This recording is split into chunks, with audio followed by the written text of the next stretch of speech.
Just how loyal are J.K. Rowling readers? Well, we are about to find out with the debut of her new adult novel. We have Chris Farley. He's our editorial director of blogs here at the Wall Street Journal and our czar of all things cultural. Hi, Chris. How are you? Hey, thanks for having me. Appreciate it. Let's talk about this. J.K. Rowling, obviously the Harry Potter author, in case you've been living on a rock for the last decade and a half or so. She's coming out with her first adult book this Thursday. It's called The Casual Vacancy. They're printing 2 million copies of it. Nothing by comparison to the last run of Harry Potter. Why be cautious a little bit with this debut? Well, of course, the Harry Potter books were a worldwide phenomenon. You never know if you're going to bottle lightning twice. And still, it's a substantial number. This is the biggest printing that Little Brown, our publisher, has done the entire year. So they're actually putting a lot of chips on this book.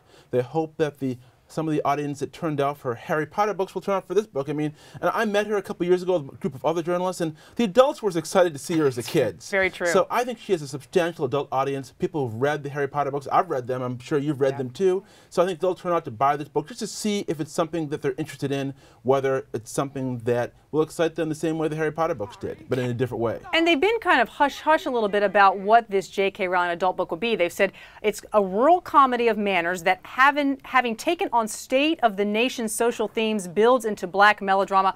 I don't know what that means, but it means something, right? It sounds like you have to read it. It's probably exactly what they want to communicate with, and just leaking out bits of the plot, not the whole thing. Now, of course, other authors have succeeded in crossing over from kids lit to adult lit. I mean, just 4 years ago, Stephanie Meyer, the woman behind the Twilight saga, I mean, she came out with her first adult book, The Host, and that was a huge hit. Not as big a hit as the Twilight book, but still a substantial hit. They're making it into a movie now, too, another sign that the book really caught hold. So if Stephanie Meyer can do it, why not J.K. Rowling? I mean, Stephanie Meyer did hedge her bets in that her book, The Host, was still a fantasy sci-fi novel, and it looks like J.K. Rowling is doing something that's really completely for adults, but still it can be done. But yes, and still stick, I mean, you're right, because she kept a little element in The Host. I did read that book as well. I did not read the other Twilight books because they weren't. Right, I know. The other Twilight books? I know, I didn't read the Twilight books, but I did read The Host. But she had a little bit of the same theme she had in the Twilight, which I think carried the audience forward. I'm wondering, just in pop culture in general, when an artist, for instance, in singing, has a song that's one genre and then totally goes into another element in singing, are people disappointed? How big of a risk is that? It's tough. I mean, Taylor Swift is doing that right now. She has a song out that's a very pop song, and sometimes that can alienate your country music base if you cross over. Garth Brooks, of course, famously did it when he took on a whole different personality and became a rock and roll artist with Chris Gaines, and a lot of his audience said, you know, we don't really want to hear that anymore.